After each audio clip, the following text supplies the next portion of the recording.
Welcome to the Teachers Need Teachers podcast, where we help new and beginning teachers navigate through those crazy first years of teaching so you can maintain your sanity and personal life.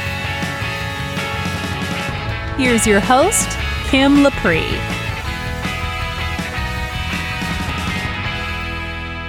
Welcome to the Teachers Need Teachers podcast. I'm your host, Kim Lapre, and this is the podcast for new and beginning teachers who don't want to just survive those first few years, but actually thrive. At the time of this recording, it is the beginning of August, which is definitely back to school time, or BTS, depending on what you call it, but no, not the amazing K-pop band. But this month is sort of in the middle of when everybody is going back to school. So some people, such as myself, have already been in school for a couple weeks. Some people don't go back until after Labor Day. So this is definitely back to school season. Now, if you're on Instagram, you have seen many teachers getting their classrooms ready, putting up their bulletin boards and all of their bins and spending tons of money at Target and Michael's. And I feel like I'm not exactly someone to give you a lot of decorating advice in terms of preparing your classroom, at least not right now. So I'm going to take a little bit of a different spin on preparing because I want to talk to you about your syllabus. Now, whether you're an elementary school teacher or you teach secondary, you have some sort of handout that explains your classroom policies and rules. And this is really important because it's different for every single teacher. So I wanted to talk to you about some of the key things that you should have on your syllabus. That way you can sort of cover your butt in case things come up later on in the year. So the first thing that you definitely want to have on your syllabus is contact information. You want to give parents an easy way to get a hold of you if they have any questions or concerns. So this could be putting your email address. This could be putting social media accounts if you have one for education. I definitely would advise you not to put your personal account on there and to not be searchable with your personal account unless your personal account is also your educational account. And if you're using any other kind of service like remind.com where they can get a hold of you, then you definitely want to include that there. Now, if you're brave and you want parents to be able to call you, I would suggest not putting your real phone number, but you can sign up for Google Voice, which is an app. You can use it on the computer or you can use it as an app on your phone, and it will give you sort of a fake phone number that's still associated with your phone. So parents can call you there, they can text you there, and you can text back, and no one knows any different, and you haven't actually given out your real phone number. So just a little tip there. So contact information, you definitely want to put your class supplies. In elementary school, I know that sometimes the class supply list is so long that it's a separate document, which is fine. But if you only have a few items, go ahead and put it there on your syllabus. For example, I only have 2 items. You need a pen and a notebook, some kind of like spiral or composition book. So that definitely went onto my syllabus. So if you have room, go ahead and put your school supply list. It also helps to put your classroom rules. So somewhere on there, let the parents know exactly what your expectations are so that they can back you up at home. So for example, we're a one-to-one campus here where students have iPads. So a lot of times, a lot of teachers put come to class prepared with all materials as one of their classroom rules. And you can include have your iPad with you and fully charged in addition to that. Or maybe that can just be one of the details. So come prepared with your pencils, your notebooks, and your fully charged iPad. So you're going to want to include that if you have the room on your syllabus. Something else that a lot of parents are looking for are your grading, homework, late work, and absent policies. So you want to make this really clear because especially at the secondary level, it's so different in terms of what everybody expects. So some teachers will allow late work, other teachers will give you a 0 if it's late. And so parents want to know that as well as your grading scale and how you grade. I know that when I was in high school, I was always looking to see what percentage was an A in all of my classes. So that's something that you want to outline, because I can tell you right now, they're going to be looking for that, especially in the higher grades. So I wrote a syllabus, obviously, that I've been using for a few years. And in addition to having that syllabus, I decided to make a video for the parents of my students, mainly because while a lot of us go over the syllabus during open house or parent night, we only have about 10 to 15 minutes with each class period during parent night, which really isn't a lot of time to go over some of the key points that I want to get across. And this is really important for their students' success in my class, because honestly, a lot of parents are really concerned about grades. So what I decided to do this year was to send out the syllabus and create a video to go along with it. And then that way they can just come armed with questions when they come to open house. So I kind of wanted to go over some of the points that I mentioned in the video and explain to the parents, which will also give you an insight into what my own policies are.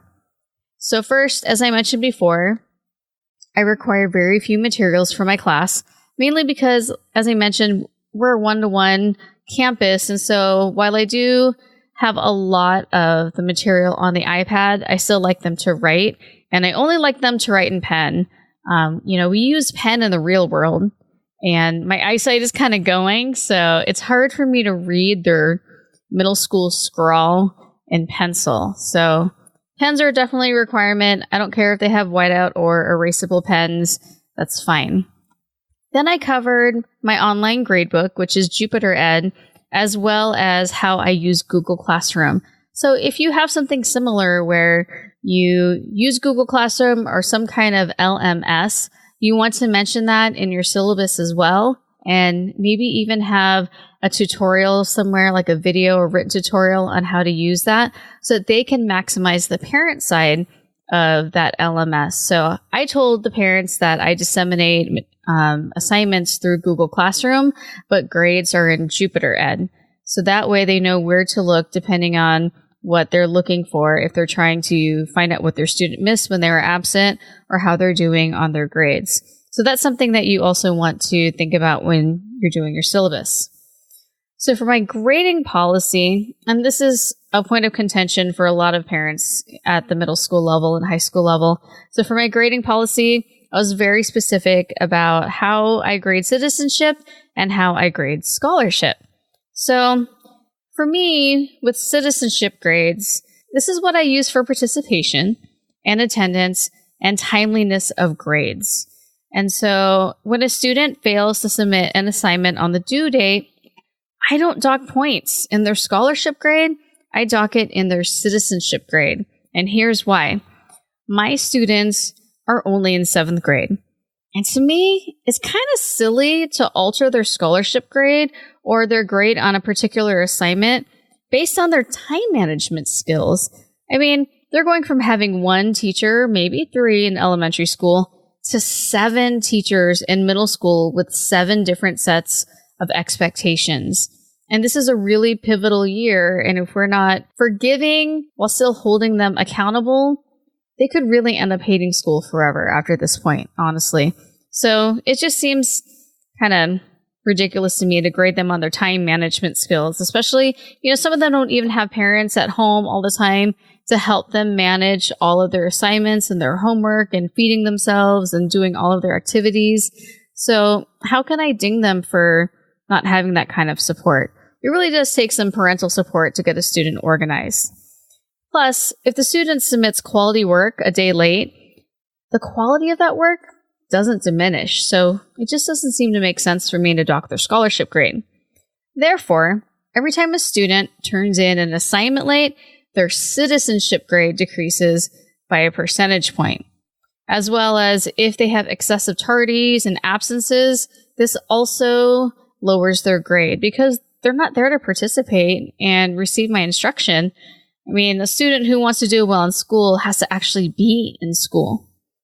So that's how I grade citizenship. And it's not a throwaway grade because we have a non-privileged list here. And so if you don't do well on scholarship and citizenship, then you can't participate in school activities and sports. And then on my syllabus, by the way, I provided a link with this. You're going to see a light bulb that says how you'll be graded. And here I have the different categories that I use in my gradebook. So we have summative assessments, we have reading, Achieve 3000, which is a reading program, formative assessments, and then the final exam. Before I tell you what those are worth, let me explain how I grade. So my gradebook, I do as close as possible to standards-based grading. My gradebook reflects the student's current level on a particular standard or skill. So they're not just going to get an A for completing an assignment. They earn a score based on a rubric and how close they are to achieving the standard for that skill. So even if a student turns in their assignments on time and they're complete, they still may earn 2s and 3s depending on how close they hit the mark when working on their own and without my assistance. On the syllabus, at the bottom of the second page, you can see the image of a profile of a face, which describes my grading scale. So I use a 4-3-2-1 scale. In my class, a 4 represents meeting the standard with no help. So in some schools, a 4 means exceeds. And I don't really agree with that because I think that you should be able to get a 4 if you are just doing it perfectly well at grade level. I think that it's unfair to not give you a 4 unless you're practically reaching the next grade level, if that makes sense. So a 4 means you can do it all by yourself without my help at all, and you do this consistently. A 3 is you pretty much do it right. You do need some reminders and you do need my help, and sometimes you forget things. So you can see on the syllabus how I describe what each one means for a particular standard. So that's how I grade them, 4-3-2-1, and some parents associate that with A, B, C, D. It's really not, if you think about it. It's not just a random letter grade or percentage point. It's really their particular level or skill. So back to the light bulb, in terms of the types of assignments that I grade, my grades are weighted. And so for those of you that don't know what weighted grades are, it means that certain categories or types of assignments have more weight when they're averaged. So if you think of like a pie chart or an actual pie, some assignments will get a larger slice than others. And so they'll count for more. So even if you get 100% in something that's weighted less, it won't affect your grade as much as an 100% or even a 50% at something that's weighted more. So if you go from the bottom up on the light bulb, for me, formative assessments and assignments, those are the ones that we do in class to practice a skill or a standard. And so that includes like group work or worksheets and homework. For me, these have the least amount of weight because a lot of times I'm helping or demonstrating in class or they're working on it in groups. So we never know how much help students have in their groups. And some of them, while they may be able to do this on their own when I'm working with the class, any kind of guidance I have will definitely influence how they do on an assignment. So I can't really accurately assess what their level is. And I do include homework in this category because I don't know how much help they're getting at home. I've had students whose parents have done the assignments for them. I can't really lump that in with summative assessments, which are worth more, because I can't verify that it's actual student work. I also put, for my particular school, final exams. They're also weighted a little bit lower. And that's because I didn't write the final exam. And I know that sounds funny, but I don't necessarily agree with some of the answers. And so I don't think it's fair for me to weight it the same. Okay, so next up on the light bulb is reading. And that involves independent reading and class novels. That's pretty self-explanatory. I have like reading logs and different types of analysis and responses to prompts. And I'll sometimes give mini projects. And then also equally weighted with reading is Achieve 3000. And that's our reading program. If you don't know what it is, you can look that up. Students take a Lexile level test and then they're given nonfiction articles based on their Lexile. And it kind of pushes them to increase their Lexile by increasing the rigor of the articles as they progress. And then the largest piece of the pie, which is at the top, are summative assessments. This is any kind of assignment where I'm assessing how the student can perform on their own in class, not in groups. And so this will be like an essay, certain projects, or other types of written analysis. But here's the thing. By the time I give a summative assessment, students would have learned and practiced that particular skill or standard in class many, many times. I only allow assignments in this category to happen in class and never at home. Because again, I don't know if it's them that's actually doing the work. So what does this mean for students in my class in terms of their grades? If you've ever read up on standards-based grading or grading for learning, you understand that it's supposed to be a representative of where students are on their educational journey. So I treat grading like a scientific process where I gather data to track their progress. Their grade in my class is an indication of where they're at right now and gives me an idea of how they're progressing and what I need to do in order to get them to meet 7th grade English standards. In the same way that parents can't make their students taller, faster, or smarter, we also can't force an A out of them. That's where they're at, and we should treat their grade as such. It's just scientific data in terms of what my gradebook is. So my goal is to make them read and write as much as possible. I really want to push them to consistently perform at 7th grade standards, and I really, really try to individualize my curriculum as much as I can to meet their unique needs. So if I have a group of students who are exceeding and I have a group of students who are getting 2s on a particular standard, I will differentiate and have small group instruction for that. They're definitely going to make mistakes along the way. And as teachers, we know this. They're going to stumble and they're going to try and they're going to get up and keep on trying. And it's a messy process. Learning is a really messy process. And sometimes that messy process affects their grade. And it's fine. And it's good for them. We shouldn't protect them from the fact that they're not quite there meeting that standard, but that they haven't met it yet. They will meet it. They're just not there yet. And I'm going to help them get there. Middle school is actually the perfect time for them to stumble and make these mistakes in their writing so that when they get to high school, they've got that reading and writing down and they're ready for the rigors of upper level classes like AP classes and things like that. Here's the thing. Grades mean a lot to parents. You and I know that. If you're a parent, it probably means a lot to you. But for the 17 years that I've been teaching, here's what I've realized.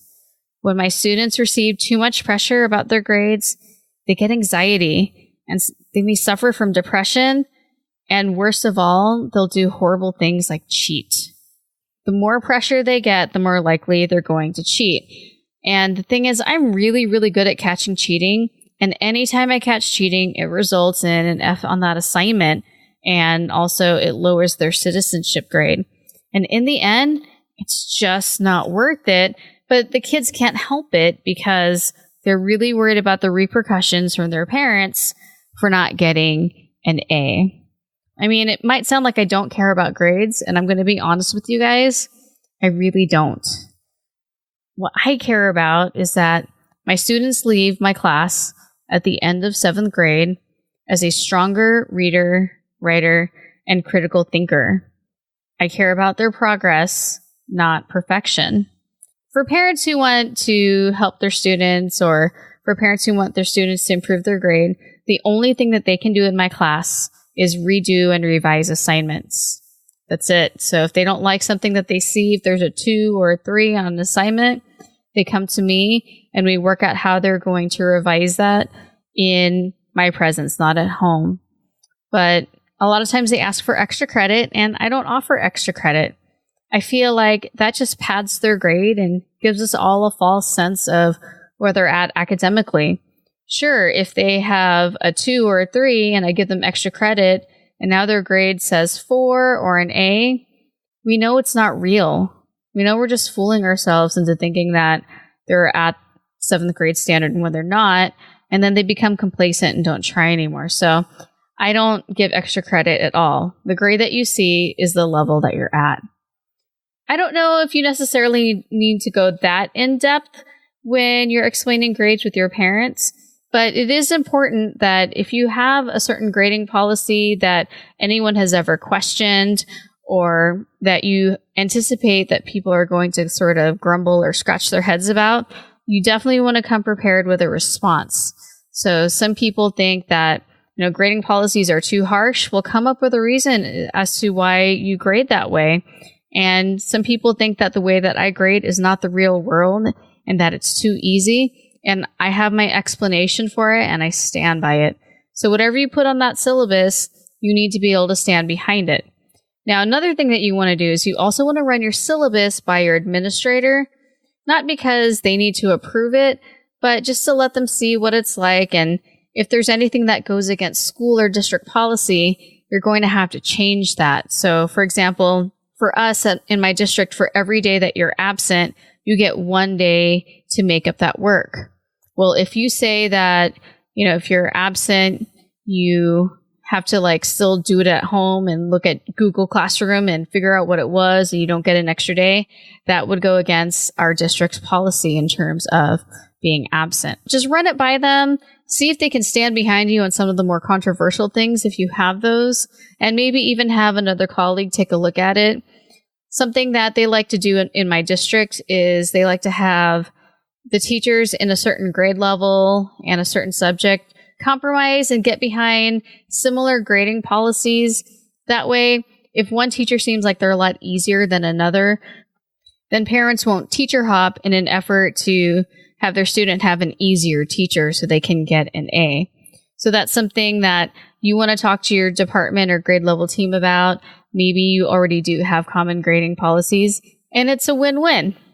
But the most important part with your syllabus is that it clearly communicates how you run your classroom. So that might mean putting the schedule if you teach elementary school, because I know that a lot of parents like to know what their students are doing at different times, and also grading policies or just anything else that you think is important for parents to know without using too much teacher lingo because they don't necessarily understand that. You're going to have a really strong document that really represents your classroom and you as a teacher. I hope that you are thinking about your syllabus and getting some ideas on what to put. I'm going to include a link to my syllabus so that you can just see how I formatted it in terms of where I put the grading policies and how I crammed everything in, because I like to keep it as a one-pager, double-sided. And I can tell you there are a lot of beautiful syllabi. I kind of want to say syllabuses, but there's a lot of syllabi on the internet, and some of the best ones are these visual infographic types of syllabi. I really don't like that word, but there's a lot of them, like on Teachers Pay Teachers, or you can find them for free online. Not only am I going to include a link to mine, I'm going to include an editable link. So if you want to use something similar to mine with my graphics, you can just edit it to your heart's content, at least until you can create your own or find something better that you like. But just definitely head over to teachersneedteachers.com/16 and you can grab both of those links. I hope that you found today's episode useful. It's just going to be the first of many episodes about back to school, because this really is an important time. And if you're starting out as a brand new teacher, or if last year back to school for you was starting in the middle of the semester, or it was really chaotic for you, I want to help you sort of get into the right mindset and ease in. But keep coming back, because I'm going to be going over things that I think that you really need to know to be successful for back to school without being overwhelmed. So I hope you enjoyed this episode. If you want to discuss more back to school stuff and get some ideas from other teachers, you can head over to my Facebook group. Just search Teachers Need Teachers in Facebook. And I would love, love, love and appreciate if you could leave some feedback over at Apple Podcasts. So I've gotten some great ratings. Thank you so much. I would love to get more reviews so that I can know how I'm doing and how I can do better to make this a podcast that you definitely want to subscribe to and keep coming back for. And of course, don't forget, if you have any questions or suggestions or want to be on the show, please email me at kim at teachersneedteachers.com. Have a great week. Thanks for listening to the Teachers Need Teachers podcast. Love this episode? Head over to Apple Podcast or Google Play to subscribe, rate, and leave a review.